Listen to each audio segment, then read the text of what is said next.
Hey friends, welcome to the Bible Study Methods room. I'm in Schimmel, so if you're one of my online students, welcome to an actual classroom. If you're one of my traditional students, then I'm just in class. And I'm here early, so I thought I'd make a video. If there's an echo, it's because we're kind of in a big room. Let me rotate you. We're kind of in the Schimmel room. And just so you know, if I get to a class early, I should not be trusted. Sometimes I hook up the microphone, and I have interviews with the students with the microphone. One time we had a lip sync contest. What did we do last week? Oh, last week there was secret bingo. Sometimes when I show up in class, I just find, nonsense to get into. But anyway, you're here, and you've clicked on this because you want to talk about journals and how to find them. First thing I need to tell you is that Corban University wants you to know how to use journals. Academic journals are actually some of the highest scholarship. So to kind of reverse the script, when you're a college student, you think things online are here and books in the library. While frustrating to go to the library, books are better. Well, in higher academics, honestly, better than books is academic journals. Not just anything you find online, obviously, but the right kind of journal is usually the highest form of academics. Also, if you're ever in a future Bible class, seriously, put this away. Put this away. If you're ever in a future Bible class and you really want to nail a paper, go find a journal on your topic. That speaks to usually a Bible professor's like, oh, dang, you're going to the top shelf. So, Corban University wants you to use journals for your exegetical paper, whether your passage is Philippians or Ephesians or some other passage I assign you. I want you to use 4 different journals. And this is not just Google finding somebody who wrote something somewhere on, your passage. It needs to be an academic journal. So let me walk you through how you would do this. And so I'm going to move you from this podium to kind of a more secure source here in the front of the classroom. But yeah, let me kind of do this with you live so that you can see it. Sorry that you have to stare at my nose, but that's the height of the table. I'm not at home. So from the Corban Library webpage, let me go back to the very beginning so that you can see this. Sorry, go all the way back to the beginning. Jeez. Sorry, let's just search. Corban University. Okay, what are we going to do from here? Well, one option is that you can just search library, or you can go find it. I believe library is under the academics tab, and let me bring that up for you. So on the academics tab, when we've clicked library, there's something called Primo. Primo is how you can check out a book from your computer. The museum would just give you pictures. This would not be helpful. So I'm scrolling down for resources, and you can see all these categories. And how they have this organized is, in my opinion, a little bit frustrating, but stay with me. Click on Bible Theology Ministry, and they're letting you know all these databases. And a lot of these databases use the same resources, but basically I want you to go find EBSCOhost. That's the important one, EBSCOhost.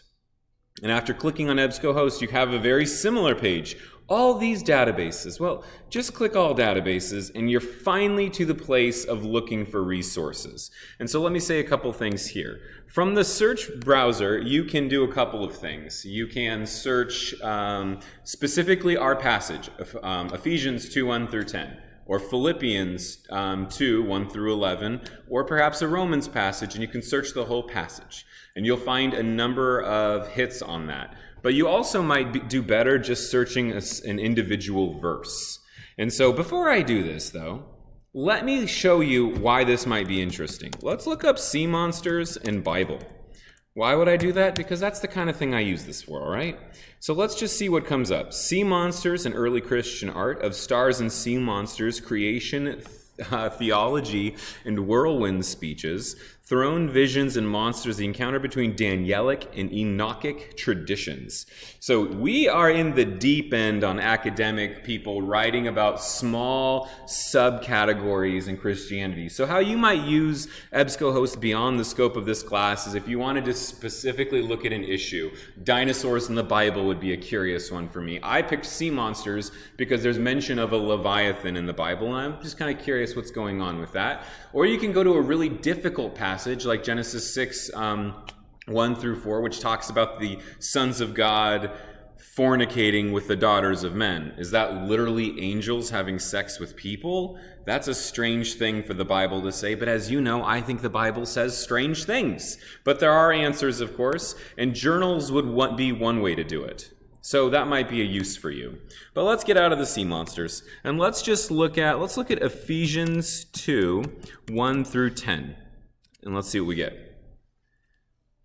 Okay. So, the first thing that we see is somebody's sermon where they reference this passage. Is that going to be particularly useful? I don't think so. I don't think that's going to be particularly useful. So let me expand over here just a little bit so you can see on the left sidebar.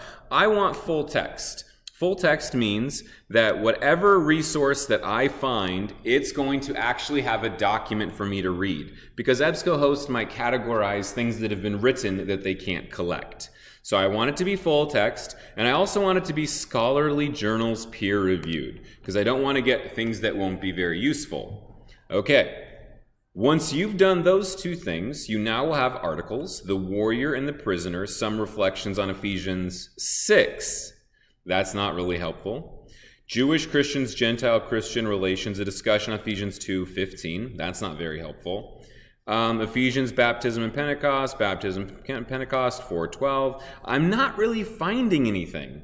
So here, let's try this. Let's go to Ephesians 2:4. Let's search that up, see if we can find anybody. What does it mean to be saved? An African reading of Ephesians 2. Interesting. Ambassador in Chains. That involves chapters 2 and 3. That might be useful. God in your grace transformed the world. So this is how you would use EBSCOhost. Maybe I'll try verse 8 now and see if that gets me a different hit. I could also talk about maybe saved by grace and look those specific words up. That would be another way to do this, because obviously that's coming from the same passage. But we're just trying to look around in different ways with scholarly journals and full text, and when I finally found one, I can click on it, and I'll just try Saved by Grace by this David Hill person, or David Hall as it might be, and I have an article here, and I'm clearly jumping into the middle of something. But I would basically be looking to see what does he say about my passage, and can I use it as a source? So for the comments assignment, all I'm asking for you to do is to find journal articles and to basically find 4 journal articles where you give me the full citation. That's all you need to do for the comments A and B stuff, is find 4 journals. But in your actual exegetical paper, I need you to use them and to use them thoughtfully. Remember how I told you you'd blow a Bible professor's mind if you use a journal?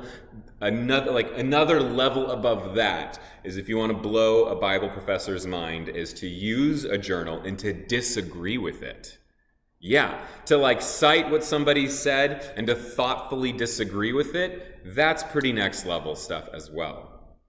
But in your exegetical paper, you need to have 4 journals. They need to say something interesting or helpful, or if you're going to disagree with it, and you need to use them in the content section when you're commenting verse by verse. So that's how you get to EBSCOhost from Corban's webpage. You got to go into the library tab, click on the Bible Theology Resources, and you're looking for EBSCOhost. It might have you log in with your Corban issued email, because this is not necessarily a free resource. This is costing the school money to have. And once you're logged in, you can search, the whole passage, individual verses, or key phrases, but make sure that we're looking for scholarly journals that are peer-reviewed, and that you have full text. I would avoid sermons. Well, actually, honestly, if you click peer-reviewed, you're not going to have any of these junk articles. It's going to be somebody who's saying something, I guess, more academic. So at this point for comments A and B, I just need you to find them. But in your exegetical paper, you will have had to have read the article to see, do they say anything helpful for my passage? Basically, this is how to find journal articles in a nutshell. Thank you so much for tuning in. I will see you guys later.